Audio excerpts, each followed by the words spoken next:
மாணிக்க வாசக பெருமான் திருவாய் மலர்ந்தருளிய திருவாசகத்தில் திருத்தெள்ளேனம் என்கிற பகுதியை நாம் பார்த்து கொண்டிருக்கிறோம். ஏனம்னா கஞ்சிரா மாதிரி ஒரு தோல் கருவி கையில் வச்சு தட்டி தட்டி இந்த பிள்ளைகள் விளையாடுவார்கள். அந்த விளையாட்டும் போது சிவபெருமானுடைய புகழை அவர்கள் பாட வேண்டும் என்று நினைத்த மாணிக்க வாசகர் அவர்களுக்காக இந்த திருத்தெள்ளேனம் என்பதை தில்லையிலே அருளினார்.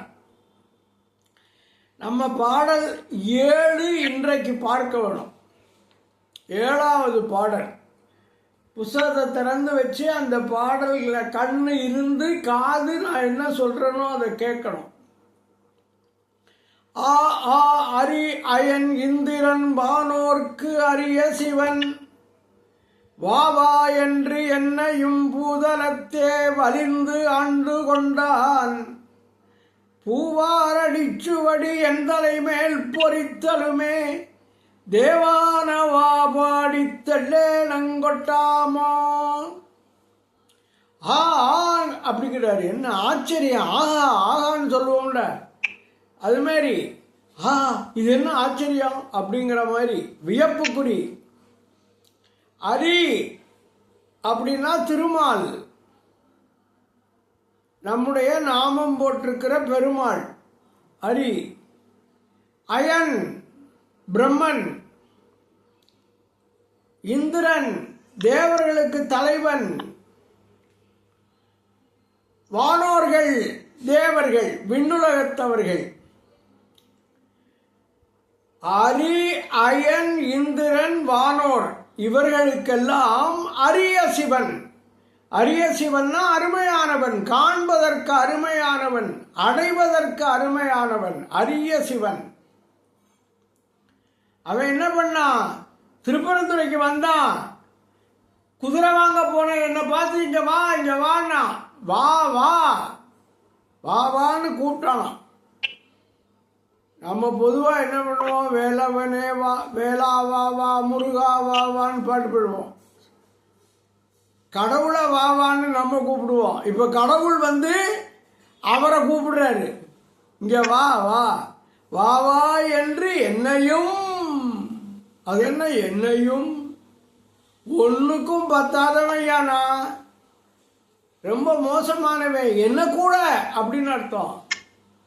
சாதாரணமாக இருந்த ஆளாகிய என்னை கூட வாவா என்று என்னையும். கைலாயத்துக்கா வர சொன்ன? இல்லை, இங்கே வந்துட்டேன். பூதலத்தே, இந்த பூமிக்கு வந்தான். எவ்வளவு கருணை இருந்தா என் மேல அவன் இந்த பூமிக்கு வந்து என்னை அழைத்திருப்பான்னு நினைக்கிறாரு. அதனால வாவா என்று என்னையும் பூதலத்தே, இந்த பூ உலகில் வலிந்து. நானா போகல, இங்க வாயா நீ, உனக்கு நான் எல்லாம் சொல்லித்தாரேன்னு கட்டாயப்படுத்தி வலிந்து ஆண்டு கொண்டான். என்னை அடிமையாக ஏற்றுக்கொண்டான், ஆளாக கொண்டான். வாவா என்று என்னையும் பூதலத்தே வலிந்து ஆண்டு கொண்டான். அப்புறம் என்ன பண்ணா? பூவார் அடிச்சுவடு, பூ போல ரொம்ப மென்மையான திருவடி அவனுடைய திருவடி. தாமரை மலரை தொட்டு பார்த்தா எப்படி இருக்கும்? அது மாதிரி மென்மையான திருவடி. அதனால பூவார் அடிச்சுவடு என் தலைமேல். அந்த திருவடியினுடைய சுவடுன்னா அடையாளம். இந்த பாரு, யாரோ வந்துட்டு போயிருக்காங்க, நடந்து வந்த சுவடு தெரியுது அப்படிம்போம். இந்த மணல்ல எல்லாம் கால் பதிச்சு வந்தாங்கன்னா அந்த சுவடு தெரியும். அது மாதிரி இவருக்கு வந்து அடிச்சுவடு, திருவடியினுடைய அடையாளத்தை இவர் தலையில பொறித்தானாம். பூவார் அடிச்சுவடி என் தலை மேல் பொறித்தலுமே. நம்ம திருநாவுக்கரசு சாமி சிவபெருமான்கிட்ட போய், ஐயா நீ நல்லா இருப்ப, உன் காலை என் தலையில வையின்னு கெஞ்சினாரு. சிவபெருமான் என்ன சொல்லிட்டார்? நீ வா, நல்லூருக்கு வா, அங்க வைக்கிறேன்னு சொல்லி நல்லூருக்கு வர சொல்லி திருவடி தீட்சை தந்தாராம். சுந்தரமூர்த்தி நாயனார் கேட்கல பாவம். அவர் பாடு சித்தவரண மடத்தில் படுத்திருந்தாரு. சிவபெருமான் கிழவன் மாதிரி வந்து பக்கத்தில் படுத்துக்கிட்டு தலையை நொங்குட்டு மிதிச்சார். தலையை அவர் திருவடி தீட்சை அப்படி பெற்றார். இவர் அப்படி இல்லை. இவரை கூப்பிட்டு இவருக்கு திருவடி சுவடை இவர் தலையில பொறித்தல் அப்படின்னா பதித்தல், சீல் வைக்கிறோம்ல அது மாதிரி பதித்தல். பூவார் அடிச்சுவடு என் தலை மேல் பொறித்தலுமே. பொறிச்ச உடனே என்னாச்சு? நானே தெய்வத்தன்மை பெற்று விட்டேன். தேவானவா, தேவன் ஆனது அப்படின்னு அர்த்தம். தேவானவான்னா தெய்வத்தன்மை பெற்றவன். தேவானவா பாடித்தள்ளே நங்கொட்டாமோ. நீங்க இன்னைக்கு முற்றோதல் பண்ணீங்கன்னா கடைசி பதிகம் அச்சோப்பதிகத்தில் முதல் பாட்டு என்ன? முத்தி நெறி அறியாத மூர்க்கரொடு முயல்வேனை பக்தி நெறி அறிவித்து பழவினைகள் பாரும் வண்ணம் சித்தமலம் அறிவித்து சிவமாக்கி எனையாண்ட அத்தன் எனக்கு அருளியவாறு ஆர்வருவார் அச்சோவே. சித்தமலம் அறிவித்து சிவமாக்கின்னு வருது பாருங்க. மாணிக்க வாசகரை சிவமாகவே ஆக்கிவிட்டார் சிவபெருமான். அதனால நம்ம சிவபெருமானை கும்பிடுறதுக்கு பதிலாக மாணிக்க வாசகரையே கும்பிடலாம். ஏன்னா அவரே சிவன். அதை இங்கே நான் சிவம் ஆகிவிட்டேன்னு அவரே வாக்குமூலம் கொடுக்குறார் இந்த பாட்டில். பூவார் அடிச்சுவடு என் தலை மேல் பொறித்தலுமே தேவான வாபாடி தெள்ளேனங்கொட்டாமோ. ஆ ஆ அரி அயன் இந்திரன் வானோர்க்கு அரிய சிவன் வாவா என்று என்னையும் பூதலத்தே வலிந்து ஆண்டு கொண்டான். பூவார் அடிச்சுவடு என் தலைமேல் பொறித்தலுமே தேவானவா பாடி தெள்ளேனங்கொட்டாமோ. அப்புறம் பாடல் எண் 8. கரங்கோலை போல்வதோர் காயப்பிறப்போடு இறப்பென்னும் அறம்பாவம் என்று அச்சம் தவிர்த்து என்னை ஆட்கொண்டான். மறந்தேயும் தங்களல் நான் மறவாவண்ணம் நல்கிய அத்திறம்பாடல் பாடினாம் தெள்ளேனங்கொட்டாமோ. கரங்கோலை அப்படின்னா என்ன தெரியுமா? காத்தாடி, ஓலையில் செஞ்ச காத்தாடி. பாவம் உங்களுக்கெல்லாம், நீங்கள்லாம் வயசு ரொம்ப குறைச்சி உங்களுக்கெல்லாம் தெரியாது. நான் 76 வருஷத்துக்கு முன்னாலே எங்கள் ஊர் பெருமாள் கோயில் தேர் திருவிழாவுக்கு போனால் அரை நாவுக்கு ஒன்று தருவாங்க அந்த காத்தாடி. அது எதில் பண்ணியிருக்கோம்? வீசிக்கிறது இல்லை, அது வந்து ஃபேன் மாதிரி வரிசையாக அடுக்கடுக்காக இருக்கும். அந்த ஓலையை மடிச்சிருப்பாங்க. ஓலையை நறுக்கி மடித்து வச்சு ஒட்டி தந்துடுவேன் ஒரு கம்பில் சொருகி. அது காற்று படப்பட அது சுத்தம். அதுக்கு தான் கரங்கோலைன்னு பேர். ப்ராப்ளம் போல. ஓ ஐயா கொஞ்சம் ஃப்ரீஸ் ஆயிட்டீங்க. ஒரு ஒரு 30 செகண்ட்ஸ் நீங்க கேட்கல ஐயா. நீங்க உங்களோட வீடியோவும் வாய்ஸும் ஃப்ரீஸ் ஆயிடுச்சு. அப்படியே அதுக்கு எனக்கு இந்த நெட்வொர்க்கு கொஞ்சம் ப்ராப்ளமாக போயிட்டே இருக்கும் இந்த ஊரில். ஓகே, ஆனால் நான் 1-2 திருப்பி சொல்லிடுவேன். இது திருவிழாவுக்கு போகிற போது எனக்கு அரை நாவுக்கு வாங்கி கொடுத்த காத்தாடினா ஒரு கம்பு குச்சி இருக்கும். அதில் மேலே ஓலையை இப்படி 4 நீட்டிக்கிட்டு இருக்கிற மாதிரி வச்சுருப்பாங்க. அதில் காற்று பட்டால் அது சுத்தம். அதுக்கு பேர் தான் கரங்கோலை. அது என்ன செய்யும்? மேலே இருக்கிற அந்த ஒரு இதழ் அப்படியே சுற்றிக்கின்னு கீழே வந்துடும். கீழே இருக்குமானா மறுபடியும் மேலே வரும்.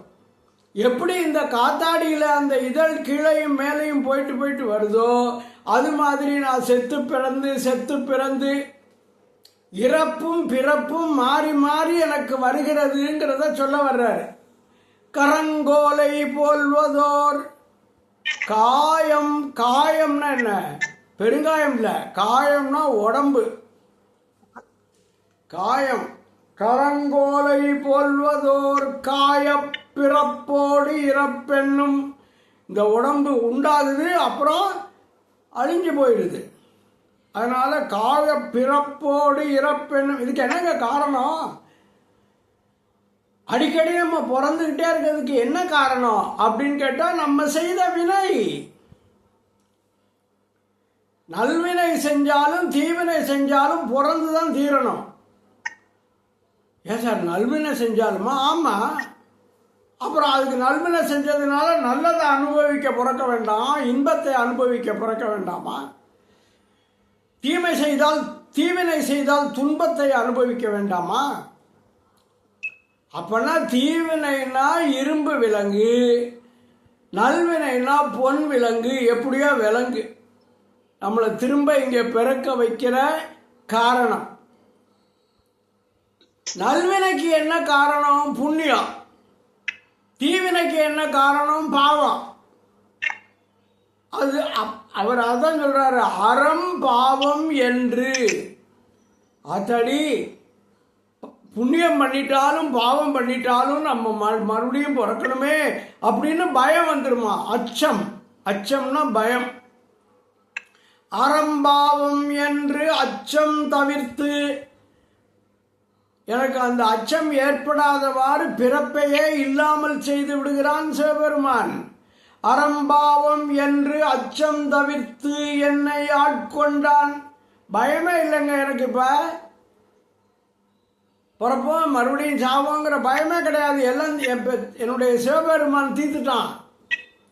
எனக்கு இனிமேல் பிறப்பு கிடையாது, இறப்பு கிடையாதுங்கிறாரு. தைரியம். அச்சம் தவிர்த்து அந்த பயத்தை போக்கி ஆட்கொண்டான். ஆட்கொள்ளுதல்னா அடிமையாக கொள்ளுதல், ஆளாக கொள்ளுதல், தனக்கு தொண்டு செய்பவனாக ஏற்றுக்கொள்ளுதல். அதான் ஆட்கொண்டான். அவனுடைய திருவடியை நாம் மறக்கப்படாதுன்னு அவன் பண்ணிட்டான். பொதுவாக நம்ம எதையும் மறந்துடுவோம்.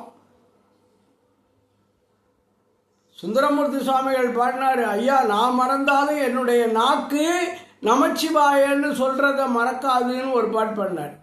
நான் மறக்கினும் சொல்லும் நான் நமச்சிவாயவேன்னு பாடினார் அவரு. இவர் என்ன சொல்றாரு? உன்னுடைய திருவடியை மறந்து கூட, என்னை அறியாமல் கூட நான் மறக்க முடியாதபடி எனக்கு நன்மை செய்தாய்.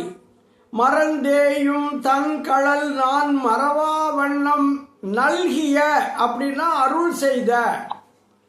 சிவபெருமான் எனக்கு தர்றான். நல்குதல்ல தருதல். என்ன தந்தான்? அவனுடைய திருவடியை மறந்து கூட நான் மறக்கப்படாது. மறந்தேயும் தன்களல் நான் மறவா வண்ணம் நல்கிய அத்திறம்பாடல் பாடி, அத்தகைய தன்மையை பாடி. திறம்னா தன்மை, இயல்பு. தன் கடல் நான் மறவா வண்ணம் நல்கிய அத்திறம்பாடல் பாடி நாம் தெள்ளேடங்கொட்டாமோ.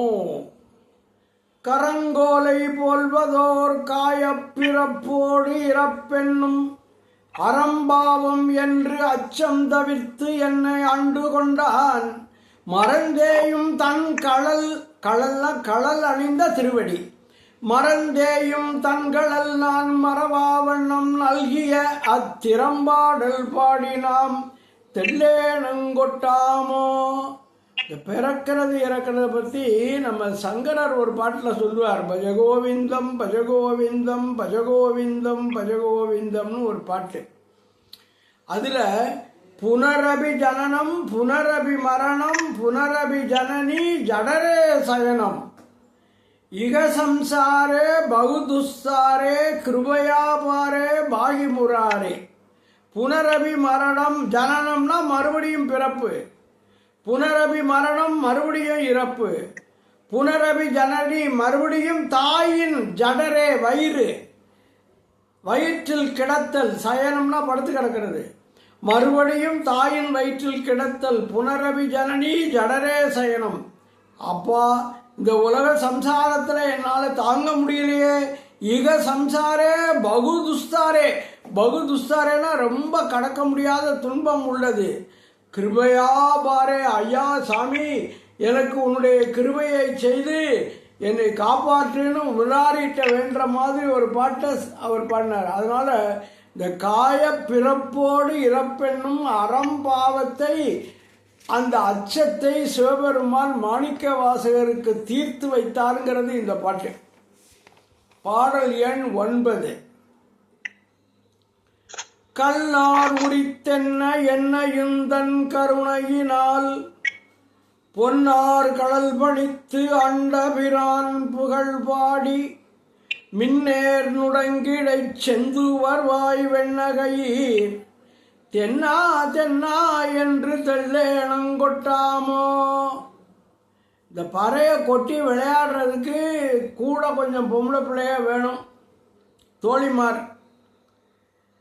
அந்த தோழிமாரெலாம் எப்போ வருவாங்கன்னு பார்த்து இந்த பொண்ணு என்ன பண்ணுறா, தெல்லேனங்கொட்ட போகிற பொண்ணு, அத்தா இங்கே வாங்க, எவ்வளவு அழகா இருக்கிய அப்படின்னு சொல்லி அவர்களுடைய அழகை வர்ணிக்கிறார்.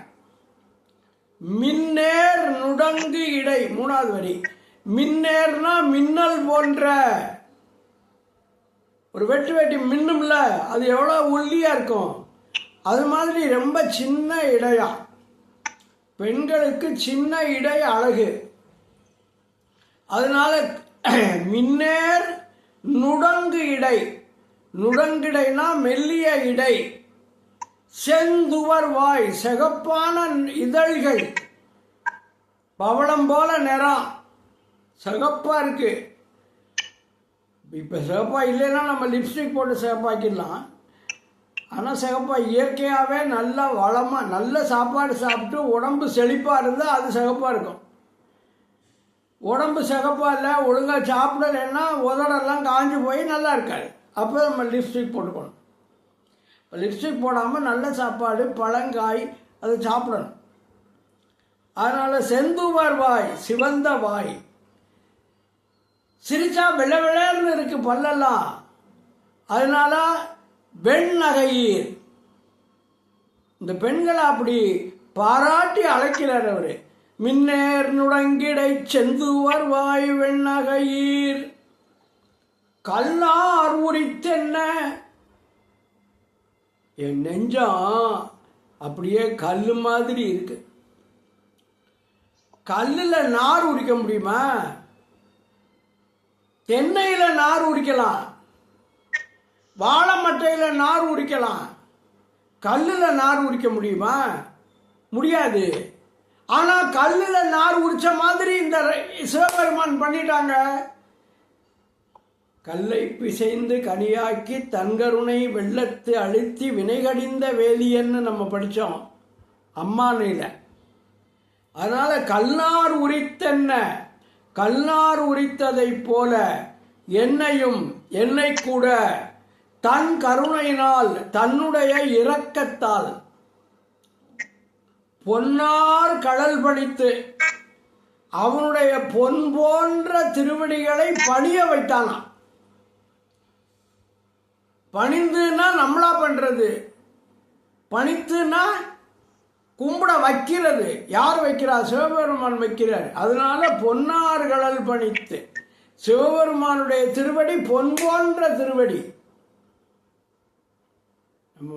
திருநாவுக்கர சாமி ஒரு தடவை கேட்கிறாரு, பொன்னார் திருவடிக்கு ஒன்று உண்டு விண்ணப்பம் போற்றி செய்யும் என்னாவி காப்பதற்கு இச்சை உண்டேல் இரும் கூற்றகல மின்னாரும் மூவிலை சூளம் என்மேல் பொறி மேவு கொண்டல் துன்னார் கடந்தையுள் தூங்கானை மாடச் சுடற்கொழுந்தே.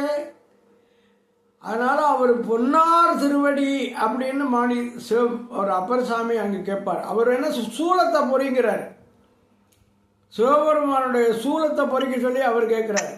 இங்கே பொன்னார் கடலை இவர் பணிய வைத்தார்கிறார். பொன்னார் கடல் பணித்து ஆண்டபிரான், என்னை ஆளாக கொண்ட பெருமான், அவனுடைய புகழ் பாடி, பொன்னார் கடல் பணித்து ஆண்டபிரான் புகழ் பாடி மின்னேர் நுடங்கிடை செந்து வருவாய் வெண்ணகையீர் தென்னா தென்னா என்று தெல்லேடங்கொட்டாமோ. இந்த தென்னாங்கிறது அவருக்கு ரொம்ப பிடிச்சது. தென்னாடுடைய சிவனே போற்றி அப்படிங்கிறார்ல. தென்பாண்டி நாட்டுக்கு உரியவன் சிவபெருமான், தென்னாட்டுக்கு உரிய கடவுள் சிவபெருமான் அவர் முடிவு பண்ணிட்டார்.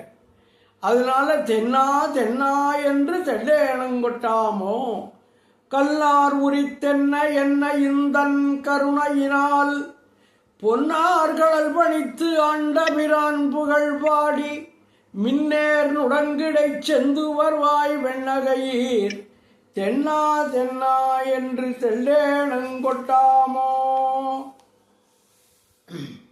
பாடல் எண் 10.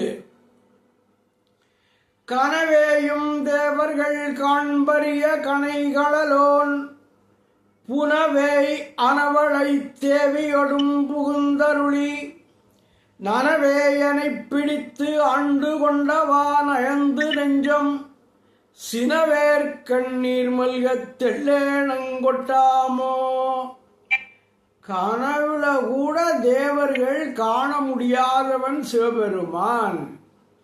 கனவேயும் கனவில் கூட தேவர்கள் வானோர்கள் காண்பறிய காண்பதற்கு அரியவனான கனை கழலோன். கனைனா சத்தம் போடுறன்னு அர்த்தம். கனைக்கிறதுன்னு சொல்றோம்ல, கண்ணுக்குட்டி கனைக்குது அப்படின்னு சொல்றோம்ல, மாடு கனைக்குதுன்னு சொல்றோம்ல, சத்தம் ஒலி எழுப்புகிறன்னு அர்த்தம். அப்ப கனை கழல், கழல்னா அந்த காலில் போட்டிருக்கிறது தண்டை, அது சத்தம் போடுது. அதனால கனை கழலோன் சிவபெருமான். அப்ப சிவபெருமானை தான் அப்படி சொல்ற. புனவேய் அனவளை தோழியோடும். புனவேய் அன, புன அப்படின்னா காடு, புனம் அப்படின்னு கேள்விப்பட்டிருக்கோம்ல, புனம்னா காடு. புனவேய், வேயினா மூங்கில், அனனா அது மாதிரி. இந்த உமையம்மையினுடைய தோல் இருக்குல்ல, அது பச்சை மூங்கில வளைச்சி வச்சா எப்படி இருக்குமோ அது மாதிரி வலுவலுன்னு இருக்கான். அதனால புனவேய் அன, புனத்தில் உள்ள பச்சை மூங்கிலை போன்ற, அனன்னா போன்ற, வளைத்தோழி, வளைனா வளையல் அணிந்திருக்கிறாள்னு அர்த்தம். புனவேய் அனவளை தேவியோடும் புகுந்தருளி, அந்த அம்மாவோட நீ வந்த, உமையம்மை பங்கனாக வந்தாய்ங்கிற. இந்த வேயின்னா மூங்கில்ங்கிறதுக்கு இன்னொரு பாட்டு உங்களுக்கு ரொம்ப நல்லா தெரிஞ்ச பாட்டு. வேயுரு தோழி பங்கன், நல்ல ஞாபகம் இருக்கா? வேயுரு தோழி பங்கன் விடமுண்ட கண்டன் மிக நல்ல வீணை தடவி மாசரு திங்கள் கங்கை முடிமேல் அணிந்தன் உளமே புகுந்ததனால் ஞாயிறு திங்கள் செவ்வாய் புதன் வியாழன் வெள்ளி சனி பாம்பிரண்டு முடனே ஆசரு நல்ல நல்ல அவை நல்ல நல்ல அடியாரவர்க்கு மிகவே. கோளறு திருப்பதிகம், ஞானசம்பந்தருடைய பாட்டு. அதுல வேயுரு தோழி பங்கன், மூங்கில் போன்ற தோள்களை உடைய உமையம்மையின் பங்கன் அர்த்தம். அதைத்தான் இங்க சொல்ற. புனவேய் அனவளை தேவி புகுந்தருளி, தேவர்களுக்கு கனவேயும் தேவர்கள் காண்பரியன்னு சொன்னார்ல முதல் லைன்ல. இப்ப என்ன சொல்றாரு? நனவே என்னை பிடித்து ஆண்டு கொண்டு. என்ன நனவுல பிடிச்சிட்டாயா? அவங்க கனவுல கூட பார்க்க முடியல, நான் நனவுல பார்க்கிறேன், நேர பார்க்கிறேன். நனவே என்னை பிடித்து ஆண்டு கொண்டவா. நான் போகல, அவன் பிடிச்சிட்டேன். பிடித்து ஆண்டு கொண்டவா, அதை நினைக்கணும் மனசு. நயந்து நினைத்து, நெஞ்சம் நெஞ்சம் நயந்து அப்படின்னு வச்சுக்கணும். நெஞ்சு நினைத்து கண்ணீர் விடணுமா. எந்த கண்ணுல இருந்து? இந்த சின்ன கண்ணுல இருந்து. சின்ன கண்ணுங்கிறதுக்கு சிறிய வேல் போன்ற கண், அதான் சினவேல் கண். சினன்னா சிறிய,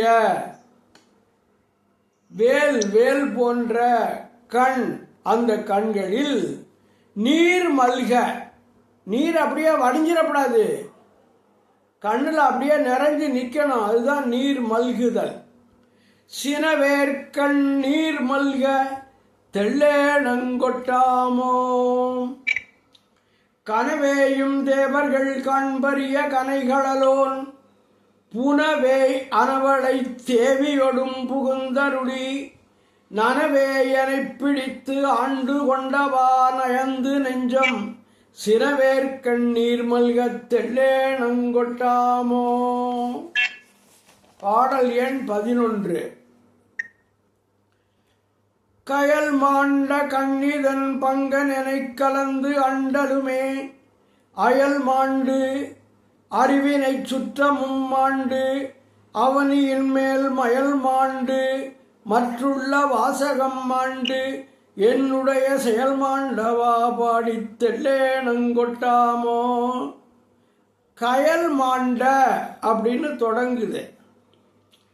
கயல்னா தெரியுமா? கயல்னா மீன்.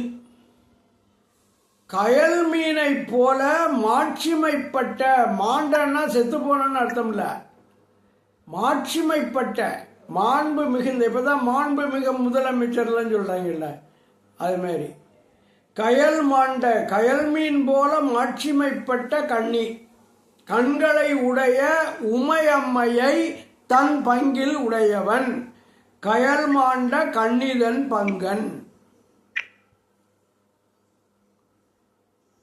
மதுரையில் மீனாட்சி அம்மனுக்கு மீன் மாதிரி கண்ணு, அதனால தானே மீனாட்சி. இந்த மீனாட்சிங்கிற பேர் பழைய பேர் இல்லை, அது புது பேர். பழைய பேர் அந்த அம்மாவுக்கு என்ன தெரியுமா? கயல் கண்ணி, அழகிய மீன் போன்ற கண்களை உடையவள். திருஞான சம்பந்தர் பாட்டில் பாடுவார், அங்கயற்கண்ணி தன்னோடும் அமர்ந்த ஆலவாயாவதும் இதுவே. அங்கையல் கண்ணின்னு அவளுக்கு சொல்றது. அதனால கயல் மாண்டனா கயல் மீன் போல மாட்சிமைப்பட்ட கண்களை உடைய உமையம்மையை தன் பங்கில் உடையவன். அவன் என்னை கலந்து, பாலையும் டிக்காஷனையும் ஒன்னா ஊத்தி விட்டா, கலந்து விட்டோம்னா அப்புறம் வித்தியாசம் தெரியாது, ரெண்டையும் பிரிக்க முடியாது. அது மாதிரி அவன் என்னோடு கலந்து விட்டான். என்னை கலந்து ஆண்டலுமே, முதல்ல என்னோட கலந்துட்டான், அப்புறம் தான் என்னை ஆட்கொண்டான். கலந்து ஆண்டலுமே என்ன ஆச்சு? நான் எல்லாத்தையும் மறந்துட்டேன். பக்கத்தில் இருக்கிறதெல்லாம் ஒண்ணுமே எனக்கு தெரியல.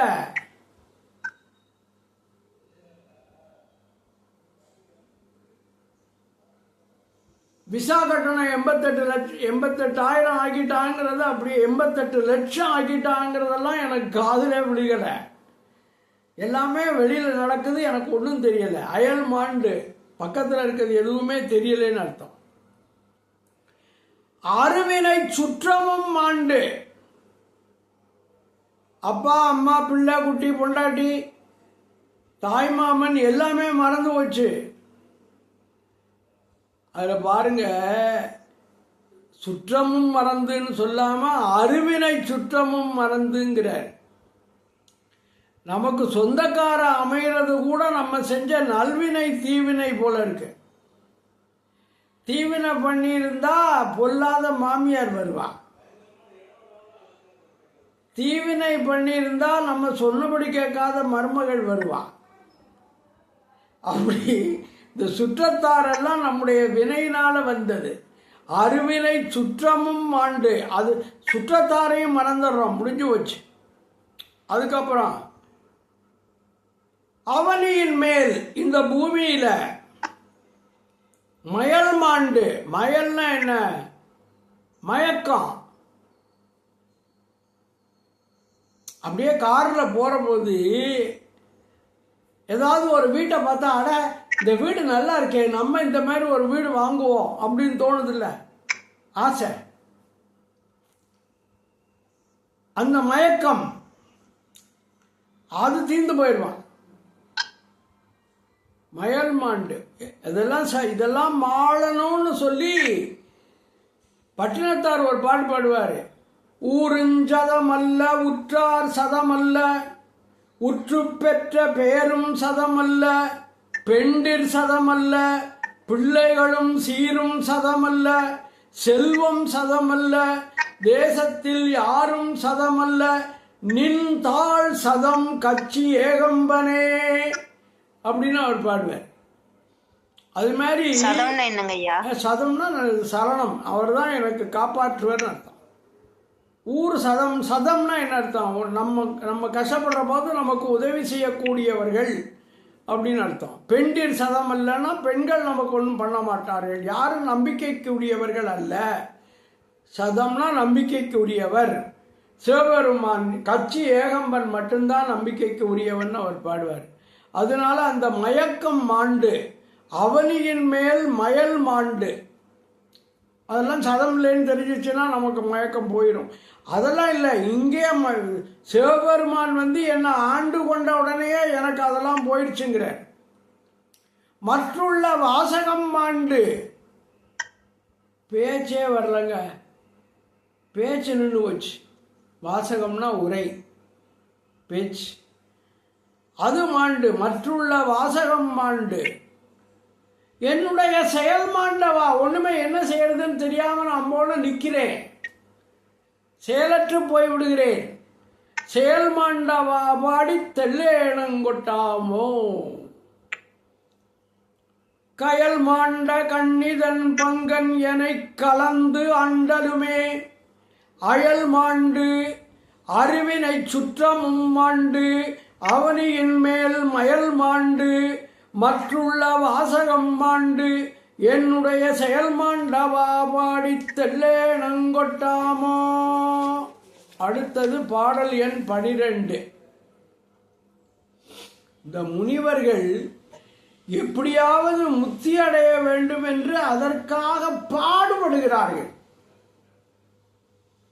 முயற்சி செய்கிறார்கள். ஆனா அவர்களுக்கு பண்ணாம நீ என்னை ஆட்கொண்டாயப்பா அப்படின்னு சொல்ற. முத்தி குழன்று முனிவர் குழாம் நனிபாட, இப்படி வச்சுக்கணும். அதை முனிவர் குழாம், அதாவது முனிவர்களுடைய கூட்டம், குழாம்னா கூட்டம். முனிவர் குழாம் முத்திக்கு உடன்று, முத்தி அடைவதற்காக ரொம்பவும் பாடுபட்டு, நனி வாட, வாடனா வாடுதல், நனினா ரொம்ப வாடுதல், நனி வாட, மிகவும் வாட.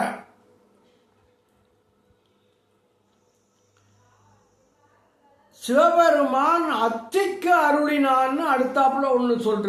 அத்தினா யானை. என்ன நடந்துச்சு?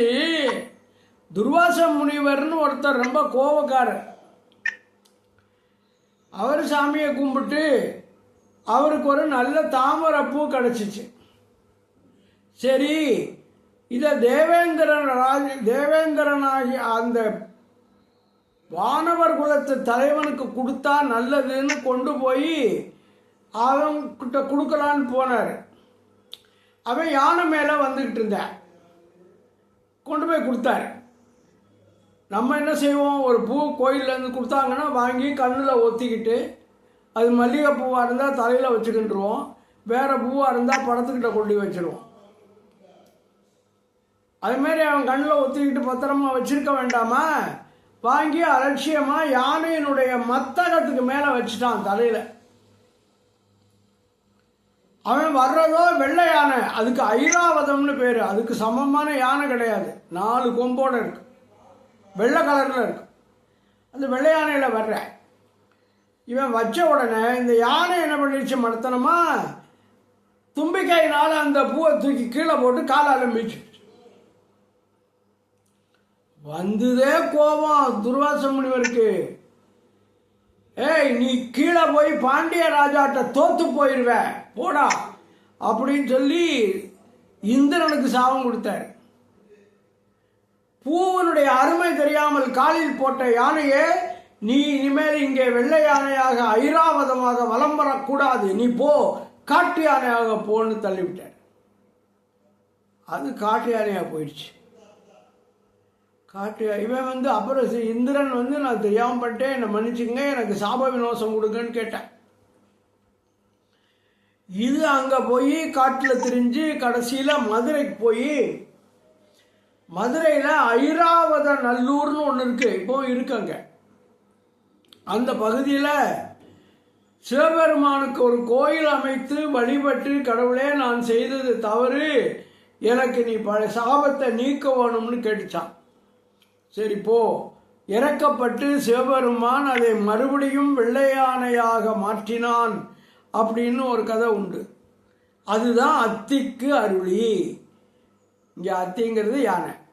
அத்திக்கு அருளி அடியேனை ஆண்டு கொண்டு என்னையும் ஆண்டு கொண்டு, அடியேனை அடியவனாகிய என்னை ஆளாக கொண்டு அடிமையாக கொண்டு என்ன பண்ணிட்ட, அப்படியே ஒரு கடல்ல தூக்கி போட்ட. அது என்ன கடல்? பக்தி கடல். கண்ணப்ப நாயனார் மூழ்கி இருந்தது அன்பு கடல். மாணிக்க வாசகரை சிவபெருமான் மூழ்கடித்தது பக்தி கடல்.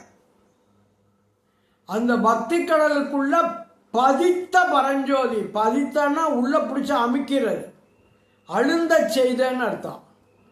பதித்த பரஞ்சோதி, மேலான ஜோதி வடிவான இறைவன். பரம்னா மேலான, ஜோதி ஒளி வடிவான இறைவன். பத்திக்கடலில் பதித்த பரஞ்சோதி தித்திக்குமா பாடி தெல்லே நங்கொட்டாமோ. பாடுற போதே நமக்கு வாயெல்லாம் இனிக்கணும். அப்படி இனிக்கிற மாதிரி பாடி தெல்லேனங்கொட்டுவோமாக அப்படின்னு இந்த பெண்கள் சொல்லுகிறார்கள். முத்திக்குழன்று முனிவர் குழாம் நனிவாட அத்திக்கு அருளி அடியேனை ஆண்டு கொண்டு பக்தி கடலுள் பதித்த பரஞ்சோதி தித்திக்குமா பாடி தெல்லே நங்கொட்டாமோ. இன்றைக்கு நம்ம பார்க்கிற நிறைவு பாடல், பாடல் எண் 13. பார்பாடும் பாதாளர் பாடும் விண்ணோர் தம்பாடும் ஆர்பாடும் சாரா வகையருளி ஆண்டு கொண்ட நேர்பாடல் பாடி நினைப்பரிய தனைப் பெரியோன் சீர்பாடல் பாடி நாம் தெல்லேனங்கொட்டாமோ. பார் அப்படின்னா இந்த பூலோகம், பூமி. பாடும்னா இந்த பூலோகத்தார் பக்கமும் அர்த்தம். பாடும்னா பக்கமுங்கிற பொருள். பாடும் பூலோகத்தார் பக்கமும், பாதாளர் பாடும் கீழ் உலகத்தார் பக்கமும், விண்ணோர் தம்பாடும் மேல் உலகத்தார் பக்கமும், ஆர்பாடும் யார் பக்கத்திலையும். நான் யாரோடையும் சேரலையா, தனியே இருக்கேங்கிறார். தனியே இருக்கிற மாதிரி நீ பண்ணினாய் சிவபெருமானே, நீ செய்த செயல் அது. அதனால பார்பாடும் பாதாளர் பாடும் விண்ணோர் தம்பாடும் ஆர்பாடும் சாரா அப்படின்னா சார்ந்து இருக்காத, அவர்களை நம்பி இருக்காத அப்படின்னு அர்த்தம். சாரா வகையருளி, சாராத வகையை சாராத தன்மையை எனக்கு அருள் செய்து ஆண்டு கொண்ட, என்னை ஆளாக கொண்ட அந்த பெரியான், அவனை என்ன பண்றேன்? நேர்பாடல் பாடி. மாணிக்க வாசகர் தான் நேர்பாடல் பாடுறார். நேருக்கு நேர போய் நின்று சிவபெருமானே நீ என்னை விட்டுட்டு போனது சரியான்னு கேட்டார்ல. நேருக்கு நேர பாடுற பாட்டு தானே. மற்ற பாட்டெல்லாம் அப்படி இருக்காது. திருவாசகம் மட்டும் சிவபெருமானோட நேர பேசுற மாதிரி இருக்கும். அதனால அது நேர்பாடல். நேர்பாடல் பாடி நினைப்பரிய, நினைப்பதற்கே அருமையானவன் சிவபெருமான்.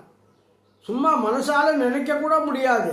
நினைப்பெரிய தனிப்பெரியோன், ஒப்பற்ற பெரியோன். தனினா அவனுக்கு சமமான ஆள் யாரும் இல்லை. தனிப்பெரியோன், ஒப்பற்ற பெரியோன், சீர்பாடல் பாடி அவனுடைய சிறப்புகளை சொல்லுகிற பாடல்களை பாடி. சீர் சிறப்பு, சிறப்புகளை சொல்லுகிற பாடல்களை பாடி நாம் தெல்லேனங்கொட்டாமோ. கொட்ட மாட்டாமோன்னு முடியுது, ஆனால் கொட்டுவோம்னு அர்த்தம். கொட்டாமோன்னு. பார்பாடும் பாதாளர் பாடும் விண்ணோர் தம்பாடும் ஆர்பாடும் சாரா வகையருளி ஆண்டு கொண்ட நேர்பாடல் பாடி நினைப்பெரிய தனைப்பெரியோன் சீர்பாடல் பாடி நாம் தெல்லேனங்கொட்டாமோ. இதோட 13 பாடல் நிறைவாயிருச்சு. இன்னும் ஒரு வகுப்பு இருந்தால் இந்த திருத்தெல்லேனம் என்கிற பகுதியை நாம் நிறைவு செய்வோம். நன்றி, வணக்கம்.